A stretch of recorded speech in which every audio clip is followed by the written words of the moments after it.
na verdade, para a gente até falar um pouco para as pessoas, um pouquinho mais o que é a constelação. Porque a gente meio que entrou aqui no automático e foi, né? E a gente falou da mediação, falamos da constelação, até porque, assim, eu conheço, eu faço, eu sou super adepta, eu sou apaixonada. E aí, assim, meio que a gente conhece, a gente entrou sabendo, mas nem todo mundo sabe. Então, eu queria só pra gente reforçar um pouco mais, que você explicasse para as pessoas o que é a constelação familiar. Não, acho que nunca é tarde, né?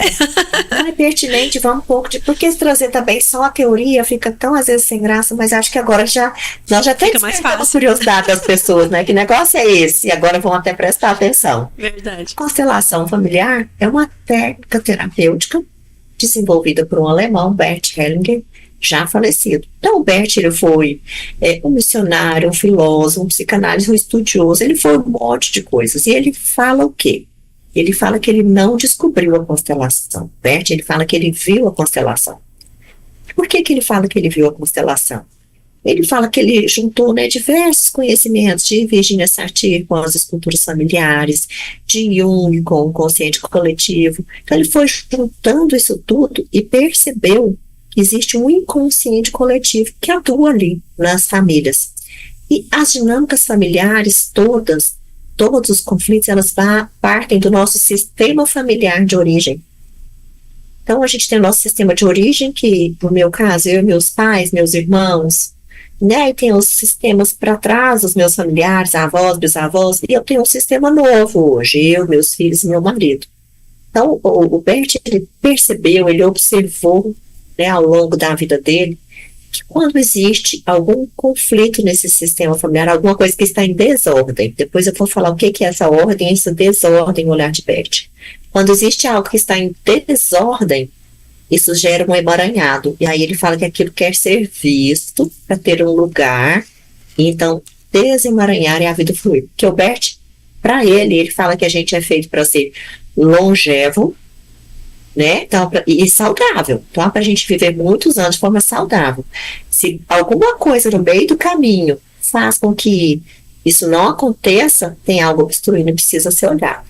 E o Bert, ele trabalha com 3 princípios sistêmicos que ele traz, que são as ordens do amor, né? Então, quando a gente está atendendo uma constelação, a gente fala ordens do amor. Quando eu estou dentro do direito, eu falo princípios sistêmicos.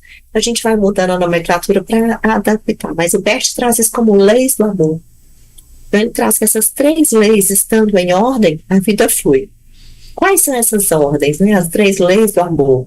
Então, é a lei da hierarquia, né? Onde os mais velhos têm precedência, dentro de casa nossos pais estão acima, depois os filhos. A lei do pertencimento, onde todos pertencem, então muitas vezes as pessoas têm mania de excluir, não por maldade, nem por intenção, mas isso gera um conflito, uma desordem. Então, às vezes a gente exclui um tio que foi preso, a gente esquece de contar um natimorto, né? Esquece de inserir ele ali.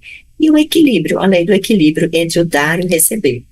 Então, Bert traz que esses 3 princípios estando alinhados, a vida flui. Se existe alguma dessas coisas que não estão em ordem, a gente tem conflitos, sintomas, doenças e diversas outras coisas. Então, eu levo muito, Ediana, para o direito, esse olhar, né? Aí, às vezes até como as partes chegam e sentam. Até na questão de um inventário, como esses irmãos sentam. Às vezes eu falo, vamos sentar num outro formato? Senta você aqui, o outro. E aí a discussão às vezes já diminui.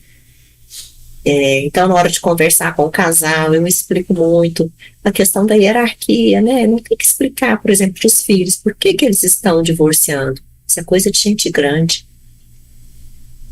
Porque a gente decidiu e escolheu assim. Não tem que falar por quê. Não tem que culpar. É coisa deles. Nós decidimos, nós escolhemos. O filho não tem que saber o motivo. Não tem que saber o motivo, porque você vai tomar partido. Um filho não pode tomar partido. A partir da hora que o filho toma partido, ele está excluindo a outra parte para poder ficar do lado de alguém. E aí, a hora que ele exclui alguém, provavelmente ele vai repetir algum padrão que vem daquele lado para poder dar um lugar para aquilo no coração dele. para que aquilo seja visto. Então, é interessante, Diana, porque chegam muitos casais que não divorciam, né? Então, eles chegam com os conflitos e eu oriento eles como se posicionarem um diante do outro, diante dos filhos. Muitas vezes eles vão embora e eles conseguem, na terapia, depois dar seguimento e caminharem.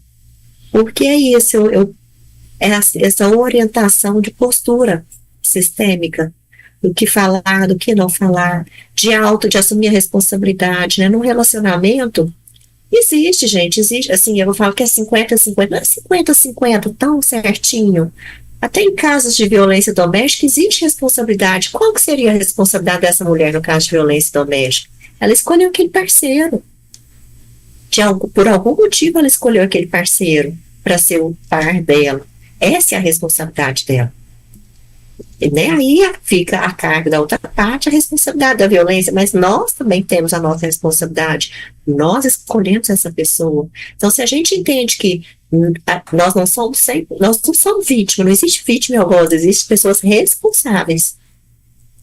Então, a partir da hora que a gente olha, que a gente entende que nós sempre temos alguma coisa que é da nossa responsabilidade, isso deixa a gente mais forte, para a gente poder dar seguimento e cuidar. Então, eu levo muito esse olhar dentro do direito, ajuda as pessoas a se posicionarem nesse novo contexto, nessa nova realidade.